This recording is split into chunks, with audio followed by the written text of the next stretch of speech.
আসসালামু আলাইকুম। রাত এখন 1:30 বাজে আমেরিকাতে। আমি ঘুমাচ্ছিলাম। রাত 1:30 বাজে, আমি কি ঘুমাতে পারি?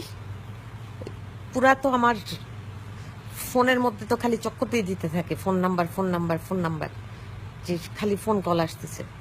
তা একটা কথা আমি বুঝতে পারি না, মানুষ আমারে নিয়ে পড়ে আছে কি জন্য? প্রথম কথা হলো যে এখন তো আমি শুয়েছিলাম, তারপরে ভিডিও করতেছি।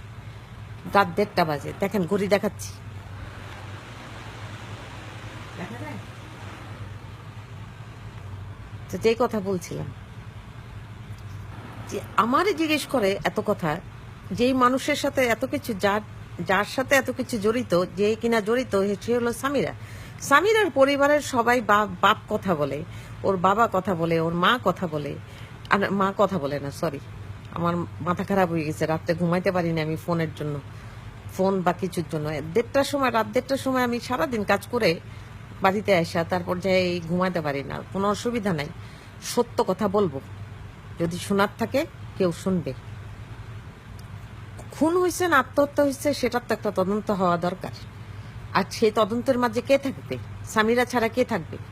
সেই তো মূল ছিল, সেই তো লাস্টে ঝুলন্ত অবস্থায় পেয়েছে। তাহলে আমি কেন বলবো কথা? ওরই তো কথা বলা দরকার। ওর বাপ কেন কথা বলে? ওর হাজবেন্ড কেন কথা বলে?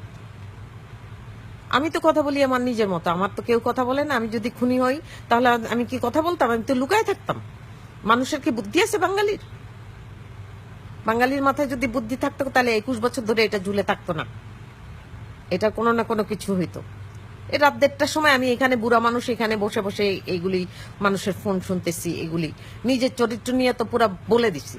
প্রথম কথা বলি একটা জিনিস, আমি এমন একটা ঘরের মানুষ যে কিনা আমার বাপ যেই শিক্ষা দিছে, সেটা হলো যে ভালো হোক খারাপ হোক, যেই জিনিস আমি স্বাদ না নিব, সেই জিনিসের স্বাদ আমি কোনোদিন বুঝবো না। আমি বড়ই খেতে যাব বা ধরেন কমলা খেতে যাব, আমি মুখে না দিলে টেস্ট বুঝবো কেমন করে? তো মদও আমার জন্য এরকম ছিল, সবকিছুই আমার জন্য এরকম ছিল। আমি খুব একটা টেস্ট করার মধ্যেই চাইতাম, যে জিনিসটা না খেলে কেমনে করে আমি বুঝবো। আর অসুস্থতা, বুড়া বয়সে তো অসুস্থতা হবেই। আর মানসিক অসুস্থতা, আরে আমেরিকার মতো জায়গায় আত্মীয় স্বজন কিছু নাই, ভাই বোন মা বাপ কিছু নাই, 14 বছর ধরে, এমনিই তো আমার মাথা খারাপ হয়ে যাওয়ার কথা। ঠিক নাকি? কথা ঠিক বলছি? আমার কি কেউ আছে এই জামাই ছাড়া এখানে? আর জামাই কি আপন হয় নাকি? নিজের বাপ ভাই বন্ধু বান্ধব সবকিছু ছাড়া আমি আমেরিকাতে পড়ে আছি 15.5 বছর ধরে। বাপ মারা গেছে, তাও দেখতে যাইনি। এগুলি কি ফাইজলামি নাকি? বদমাইশি করতেছে এখানে, আমি বসে বসে এই চুল পাকায় ফেলছি পুরা। অসভ্যতা পাইছে বাঙালি, চরিত্র নিয়ে টান মারে। এই মানে যেই যেই জিনিসের নোটিস করার কথা, যেই জিনিসের পুরা মন দেওয়ার কথা, সেটা হলো যে সালমান শাহ মারা গেল কেমন করে। তা না, আমার চরিত্র হরণে লাগে গেছে সাংবাদিকরা সবাই মিলে। আমার চরিত্র হরণ করে কি লাভ হবে? আমার কি বাঙালি চিনে? ঠিক আমি বাঙালির সাথে মিশি? আমি আমেরিকাতে থাকি, আমার আমার মতো আমি আমার জীবন কাটাই। আমি কাজ করি, বাড়ি আসি, খাওয়া রান্না করি, ঘুমাই, টিভি দেখি।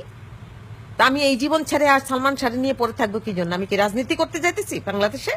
না একটা মানুষের জবাব দিতেছি আমি। রাত্রেবেলা ঘুমাইতে পারি না, আমার বারবার জিজ্ঞেস করে যে কে খুন করলো, কে খুন করলো, কে খুন করলো। আর আমি যদি জানতাম যে কে খুন করলো, তাহলে তো আমি নিজে খুন করলেও তো আমি যাই বলতাম যে আমি খুন করছি, কেউ বিশ্বাস করুক আর না করুক। রাত্রেবেলা এখন ঘুমাই আমি, কেউ আর ফোন করেন না, যদি মনে হয় কিছু বলবো না। আর যার কথা যে জানে সবকিছু, সেই স্বামীরাতে কেন জিজ্ঞেস করা হয় না? ওর মারে কেন জিজ্ঞেস করা হয় না? ওর বাপকে কেন সামনে আনে? ও কি প্রধানমন্ত্রীর থেকে দুনিয়ার সব মানুষের থেকে বড় নাকি, যে কি পুলিশে ওরে ধরতে পারে না? ওরে এখন পুলিশ নিয়ে গেলে ওরে কি আদর করে শাড়ি গয়না পরায় ও যায় ঢং করে এখানে বসবে, নালে ঘুমটা দিয়ে যায় বসবে? এমনিতে তো যায় ছবি দেখলে তো মনে হয় যে নায়িকার ভাব।